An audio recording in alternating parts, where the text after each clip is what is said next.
joueurs, mais c'est surtout Mahrez et Vardy.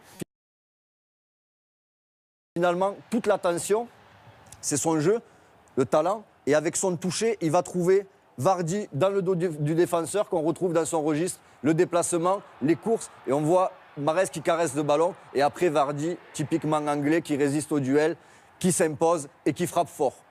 Un peu différent. Et quand on parlait de complémentarité, on retrouve Vardy, point de fixation. Je donne, je vais.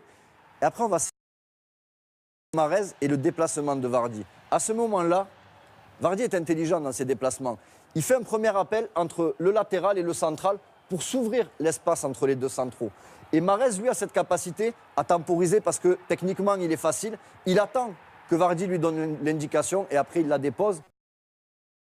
Ils se cherchent constamment. Dès qu'ils sont proches du but, c'est eux deux. Lequel des deux attire le plus l'attention des défenseurs adverses? Après, c'est Mahrez l'artiste. C'est celui qui a le plus de talent. C'est Mahrez, incontestablement. Et on va voir pourquoi. Et ça donne pas à ses partenaires. Regardez cette situation au départ, il est au 1 contre 1. Normalement, à la rigueur, une prise à 2, Koulichini pourrait venir. Mais vous allez voir l'attitude des 8 joueurs de Newcastle qui, au fur et à mesure que Mahrez travaille son défenseur, avance vers lui. Pour au final, regardez, c'est Mahrez. Tout le monde regarde Mahrez et on a Olua au second poteau qui est totalement seul. Et malgré la densité de joueurs, Mahrez va encore le déposer au bon endroit, au bon moment. Mais ce qui est fabuleux, c'est ça, c'est ces 11 joueurs sur Mahrez. Et derrière, il n'y a plus personne, il n'y a que Mahrez. Même situation, toujours face à Newcastle. Là, il gagne son... Là, il sort, on peut se dire, il sort pour la passe en retrait, c'est pas faux. Mais ils sont quand même 3 joueurs. Et on va voir au moment de la passe décisive, parce que ça n'est une. Après, il finit pas. Mais ils sont 2 seuls et 4 joueurs concentrés sur Mahrez. Donc il donne beaucoup d'espace à ses partenaires et il n'est pas étranger à la réussite de Vardy et Olua.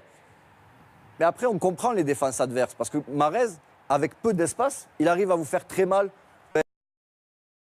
Lionel Messi, il y en a peu qui sont capables, avec autant de joueurs, de densité, de faire la différence sur un pas, sur un dribble. Tout le monde est sur Mahrez. Au final, sa fenêtre de tir, il n'a pas d'espace. Il la met au fond. Là, il en a un peu plus. Quand on a sa qualité de prise de balle, ça devient facile. Contrôle première fois, il se joue de son défenseur. Changement de direction, sa qualité technique. Après, il est capable de finir. Donc, compliqué de défendre sur Mahrez. Parce que prise à 2, prise à 3, on voit que finalement, à la sortie, il arrive soit par la passe, soit par le tir à faire la différence. David.